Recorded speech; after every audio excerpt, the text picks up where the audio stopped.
परीक्षा नहीं हुई, लेकिन आज नहीं तो कल होगी। ये कोरोना महामारी आज नहीं तो कल जरूर खत्म होगी। स्कूल कॉलेजेस कभी ना खुलें, ऐसा नहीं होगा। अभ्यास करते रहोगे तो कोई पछतावा नहीं होगा। कोरोना महामारी के चलते इस समय स्कूल और कॉलेजेस बंद पड़े हैं, जिसके चलते विद्यार्थियों में पढ़ाई के प्रति लापरवाही देखी जा रही है।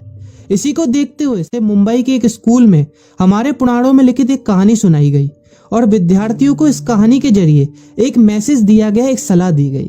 कहानी ये थी कि एक बार भगवान इंद्र किसानों से नाराज हो गए और उन्होंने घोषणा कर दी कि 12 साल तक बारिश नहीं होगी, आप फसलों को नहीं उगा पाएंगे। भगवान इंद्र से किसानों ने विनम्रता पूर्वक विनती की। किसानों की विनती को देखते हुए इंद्र ने बड़ी चालाकी से बारिश न होने का सारा श्रेय भगवान शिव के ऊपर डाल दिया और कहा कि बारिश तभी संभव है जब भगवान शिव अपना डमरू बजाएंगे। लेकिन इंद्रदेव भगवान शिव के साथ पहले ही गुप्त रूप से चर्चा कर चुके थे और उनसे किसानों के साथ सहमत नहीं होने के लिए भी अनुरोध कर चुके थे।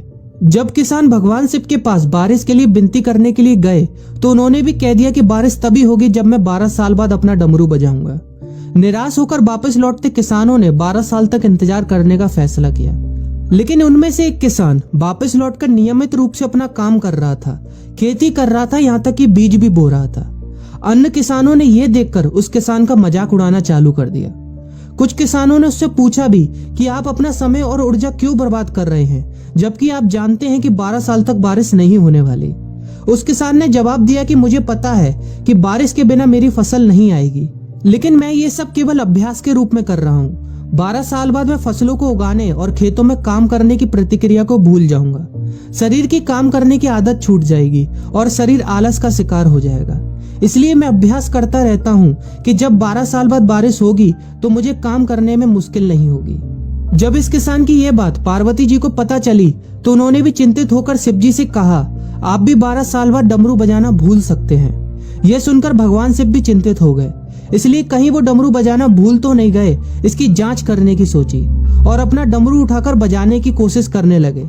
कोशिश करते हुए जैसे ही डमरू से आवाज आई वैसी बारिश होने लगी और जो किसान नियमित रूप से अपना काम कर रहा था उस किसान का खेत फसलों से हरा भरा हो गया। लेकिन बाकी सभी बारिश का इंतजार करते किसानों को पछतावा हुआ, क्योंकि उन्होंने अभ्यास करना भी छोड़ दिया था।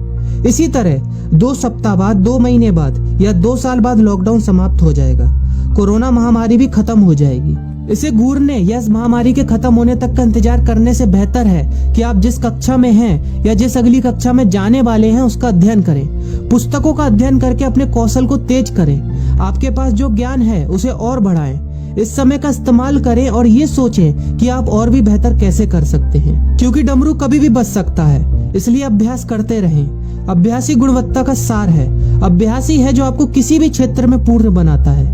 अगर आप अपनी पढ़ाई के प्रति लापरवाही छोड़कर अभ्यास करते रहेंगे तो जब काम करने का समय आएगा, जब भी परीक्षा देने का समय आएगा, तो आप हर चुनौती और अपने हर क्वेश्चन का जवाब देने के लिए तैयार रहेंगे।